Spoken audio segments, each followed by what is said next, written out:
Jeanne Malivelle sous les projecteurs du musée de la Fayence à Quimper.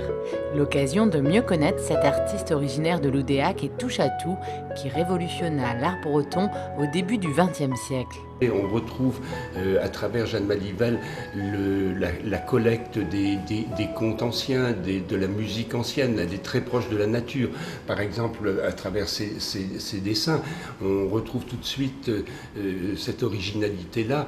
Et puis, elle va s'inspirer également de l'art celtique, de l'art irlandais, avec James Bouillet qui va la guider dans ce domaine-là. Encouragée très tôt par ses parents, Jeanne Malivelle sera reçue aux Beaux-Arts de Paris.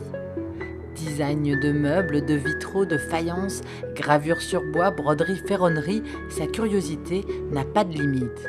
En fait, elle a profité de sa présence à Paris, dont elle avait horreur, pour visiter par exemple la BNF, où elle a découvert la technique des bois gravés à travers entre autres les gravures japonaises de l'époque. Alors son père a même fait scier dans le verger les poiriers pour qu'elle ait du bois pour travailler. Très attachée à sa région, elle participera à la création de la confrérie d'artistes Seisbreur et s'engage aussi pour garder les Bretonnes au pays. Toujours une idée qu'il faut bien avoir en tête, c'est qu'elle a voulu créer des activités qui occupent les jeunes filles de la région de l'Oudéac principalement, pour éviter qu'elles aillent faire les bécassines à Paris.